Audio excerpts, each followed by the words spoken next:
Oke. Halo semuanya, gimana kabarnya? Sehat?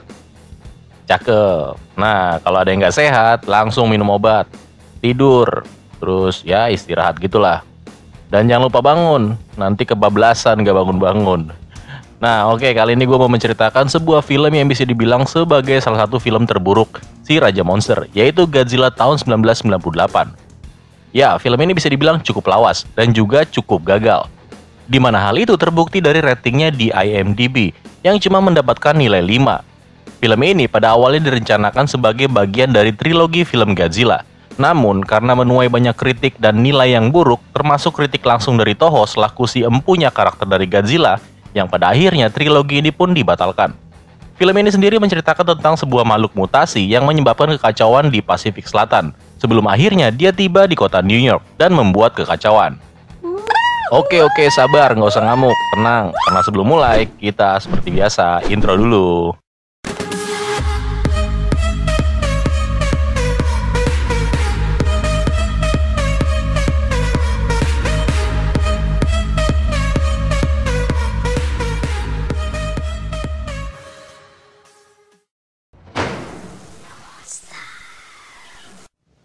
Film dimulai dengan sebuah uji coba nuklir di wilayah Polinesia, Prancis, yang pada akhirnya berdampak pada spesies iguana laut yang secara nggak sengaja terkena radiasi.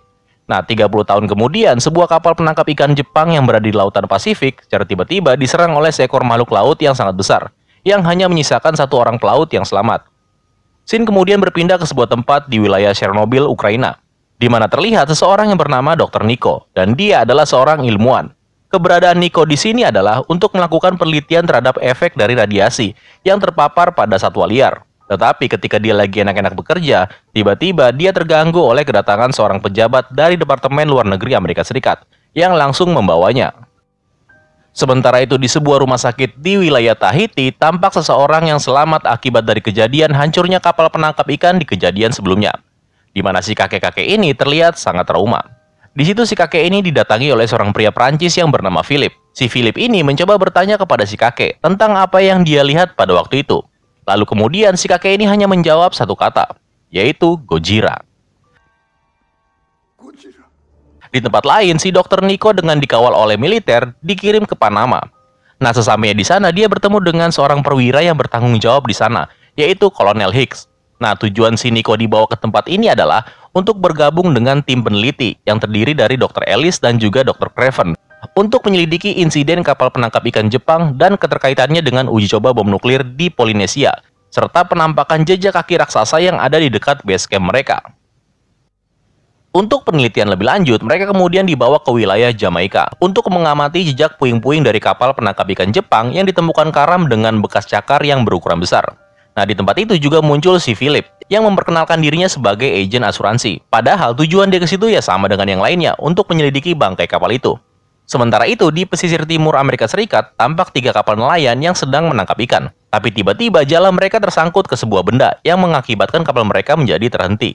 Ketika mereka hendak menarik jala ikan mereka, kapal mereka menjadi tertarik ke bawah air, yang kemudian menyebabkan kapal-kapal mereka menjadi tenggelam. Kabar tentang tenggelamnya 3 kapal nelayan itu sampai di dalam sebuah kapal militer, tempat di mana Dr. Nico dan teman-temannya berada.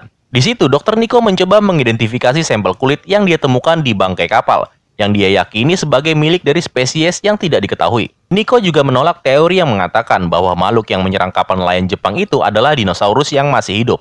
Dan si Nico ini malah menyimpulkan bahwa itu adalah perbuatan makhluk mutant yang bermutasi akibat dari uji coba nuklir.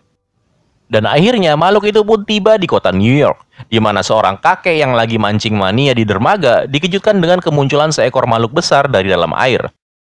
Mancing mania mantap!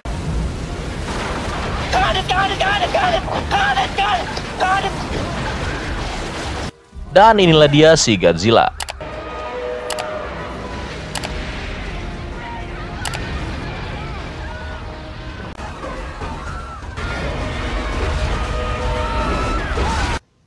Tunggu. Nggak. Dia punya panggilan sendiri, yaitu Zilla. Ya karena selain dia nggak menggambarkan wujud dari Godzilla yang sebenarnya, makhluk ini juga terlihat kayak T-Rex gitu, tapi dengan wujud yang lebih sangar. Setelah sampai, makhluk reptil besar ini pun kemudian melakukan perjalanan ke kota New York. Dan di situ dia meninggalkan kehancuran kemanapun dia pergi. Orang-orang diinjak, gedung diserempet-serempet, Rusaklah pokoknya semuanya. Kolonel Hicks beserta Nico dan kelompoknya kemudian tiba di pusat komando di kota New Jersey. Dengan perintah dari wali kota, kota Manhattan pun dievakuasi. Pihak militer pun kemudian menuju ke sebuah reruntuhan bangunan, di mana di situ terdapat sebuah lubang dengan ukuran yang sangat besar, yang kemungkinan udah digali sama si Zilla. Nico kemudian mengatakan sama si Kolonel Hicks kalau makhluk ini secara naluriah sebenarnya cuma hewan biasa. Nico juga mengatakan kalau cara terbaik untuk menangkap makhluk ini adalah dengan memancingnya keluar. Dengan mengetahui apa yang makhluk itu butuhkan, maka makhluk itu dengan sukarela akan muncul ke permukaan. Pihak militer pun akhirnya mencoba untuk memancing monster tersebut dengan cara mengumpulkan 20.000 pon ikan di sebuah lapangan di dalam kota tersebut. Ya logikanya sih masuk akal, karena pada dasarnya setiap makhluk hidup butuh makan. Apalagi ikan yang seger-seger gini. Kucing aja doyan, apalagi iguana. Dan benar aja, setelah membuka penutup saluran bawah tanah, Zilla pun menampakkan wujudnya sekali lagi, tepat di hadapan si Nico, yang kemudian dia mencoba memfoto makhluk itu.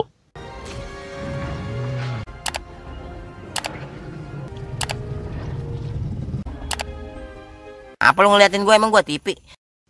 Pihak militer pun memulai serangannya. Di sini Zilla juga nggak kalah galak. Dia menghancurkan banyak dari kendaraan militer, dan bahkan helikopter tempur pun dibuat rontok satu persatu sama si Zilla ini. Dan karena itu, semua upaya yang dilakukan militer untuk membunuh monster itu pun menjadi gagal total. Setelah kejadian itu, si Dr. Nico kemudian bertemu dengan mantan pacarnya yang bernama Audrey di sebuah apotik. Audrey kemudian nemenin si Nico ke tenda militernya buat memeriksa sampel darah dari si monster Zilla yang sebelumnya muncul. Di situ, si Nico pun mengetahui kalau makhluk itu ternyata lagi hamil, cuy. Meskipun dia adalah spesies pertama dari jenisnya yang bermutasi, tapi makhluk ini bisa berkembang biak secara aseksual. Karena makhluk ini pada dasarnya ialah hewan amfibi, maka naluri dasarnya adalah bersarang dan mengumpulkan makanan tidak hanya untuk dirinya sendiri, tetapi juga untuk keturunannya. Nah, setelah mengetahui hal itu, Dr. Nico pun langsung membawa hasil temuannya itu ke laboratorium. Nah, terus si Audrey yang ditinggalin sendirian sama si Nico menemukan sebuah rekaman rahasia di tenda militer tersebut. Setelah melihat isi rekaman itu yang memberitakan tentang asal-usul si monster Zilla, Audrey pun langsung mengambil rekaman itu tanpa sepengetahuan si Nico, yang rencananya akan diserahkan ke media tempat dia bekerja. Dengan harapan rekaman itu akan ditayangkan di televisi dan menjadikannya terkenal. Tetapi bukannya malah terkenal, rekaman yang diambil si Audrey itu malah diklaim oleh atasannya yang bernama Charles sebagai penemuannya. Rekaman itu kemudian disiarkan di televisi oleh media yang menjuluki makhluk itu sebagai Godzilla. Akibat dari bocornya informasi tersebut ke publik, si Dr. Nico kemudian dikeluarkan atau dipecat dari timnya karena kecerobohan yang tidak disengaja. Anjay, kasihan cuy. Nah, pas si Nico bertemu dengan si Audrey dan dia yang masih ngerasa kesel sama si Audrey, si Nico pun langsung mengucapkan kata-kata perpisahan dan gak mau bertemu lagi sama si Audrey. Sebelum pergi, Audrey mengungkapkan rahasianya kepada Nico, kalau dia sebenarnya bukan seorang reporter, atau bisa dibilang belum jadi reporter. Ya, karena Audrey selalu gagal mendapatkan berita-berita yang bagus gitu cuy. Makanya, saking ngebetnya jadi reporter sampai-sampai harus nyolong rekaman video tadi. Dan akhirnya Nico pun langsung masuk ke dalam taksi dan pergi meninggalkan si Audrey. Tapi ternyata taksi yang ditumpangi si Nico ini nggak membawanya ke tempat tujuannya, yaitu bandara, melainkan ke sebuah tempat, di mana dia ternyata diculik oleh si Philip. Nah, si Philip ini kemudian mengungkapkan jati dirinya, yaitu sebagai agen rahasia dari Badan Intelijen Prancis. Philip dan rekan-rekannya telah mencermati peristiwa yang sedang terjadi dan berencana untuk membersihkan semua kekacauan yang udah dilakukan sama negaranya Prancis dalam penciptaan Godzilla ini. Karena si Nico dan orang-orang Prancis ini saling percaya kalau si monster Zilla itu mempunyai sarang di suatu tempat di kota ini, maka mereka pun akhirnya setuju untuk bekerja sama untuk melacak dan menghancurkan monster itu. Pihak militer kemudian mencoba memancing si Zilla lagi dengan menggunakan ribuan ton ikan di sebuah lapangan di dekat Central Park. Zilla pun kemudian muncul dan mencoba mendekati tempat itu.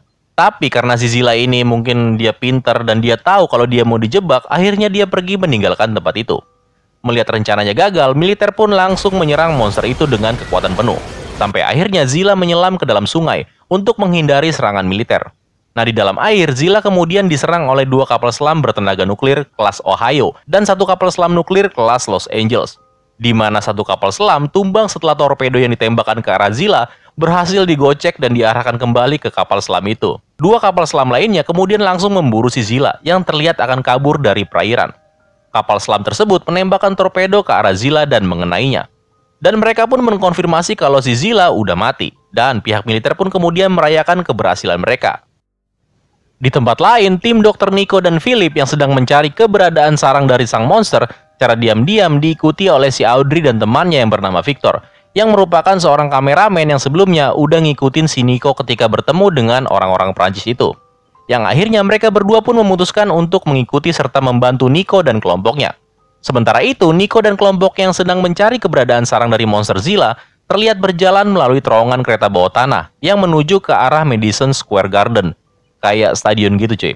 Nah setelah sampai di sana mereka menemukan lebih dari 100 telur. Gile banyak banget tuh telur. Saat mereka mencoba untuk menghancurkannya, tiba-tiba telur itu menetas satu persatu. Nah karena menganggap para manusia ini sebagai makanannya, para Zilla kecil ini pun kemudian mulai memburu Nico dan kelompoknya. Dan juga Audrey serta Victor yang juga berada di sisi lain tempat itu. Satu persatu kemudian anak buah Philip dimangsa oleh para anak kadal itu, yang hanya menyisakan Philip dan juga Nico. Mereka berdua pun kemudian bertemu dengan Audrey dan juga Victor yang mencoba berlindung di dalam saluran udara. Seketika itu juga mereka berempat diserang oleh para monster itu, yang akhirnya mereka sampai di salah satu ruangan, yaitu ruangan penyiaran yang ada di stadion tersebut. Karena semua telepon satelit nggak bisa digunakan untuk berkomunikasi dengan orang-orang yang berada di luar, lantas si Audrey ini mempunyai sebuah ide, yaitu dengan melakukan siaran langsung berupa laporan berita ke seluruh stasiun televisi, dengan tujuan untuk memperingatkan militer kalau di stadion ini adalah sarang dari si monster Zilla. Dan kemudian berita pun tersebar ke seluruh negeri. Respon cepat kemudian dilakukan oleh militer yang akan melakukan serangan udara ke tempat itu, dan mereka hanya mempunyai waktu kurang dari 6 menit untuk keluar dari tempat tersebut.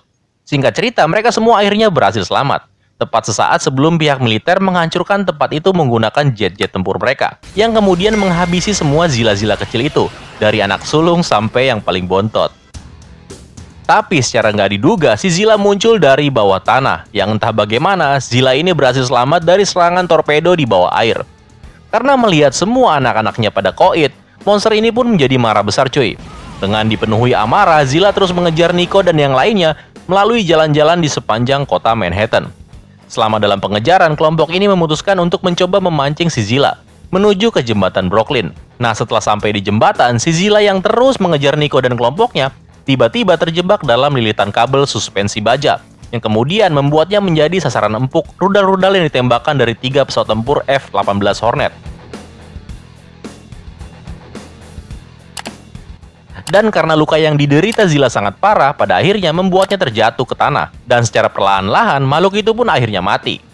Nah setelah kematian monster itu, Philip kemudian mengucapkan salam perpisahan, dan juga berterima kasih kepada Nico karena udah membantunya, bersamaan dengan orang-orang di kota New York yang bersorak merayakan kemenangan mereka.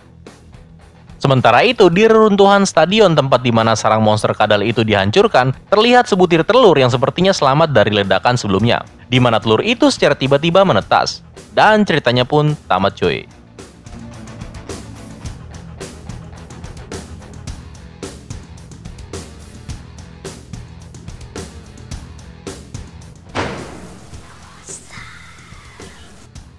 Well, film ini sebenarnya cukup lumayan pada waktu itu, di mana film ini memperoleh pendapatan cukup lumayan juga, yaitu sekitar 379 juta dolar Amerika Serikat. Tapi karena kesalahan yang dilakukan sang sutradara, yaitu Roland Emmerich, di mana dia mencoba menuangkan ide kreatifnya dengan mengubah sosok Godzilla yang seharusnya bertubuh raksasa, lambat, dan terlihat sakti.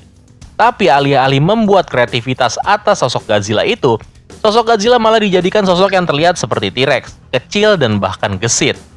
Di mana hal itu malah menjadikan bumerang bagi sang sutradara, dan terutama TriStar Pictures selaku pihak distributor, yang kemudian memutuskan untuk gak lagi melanjutkan sequel film ini.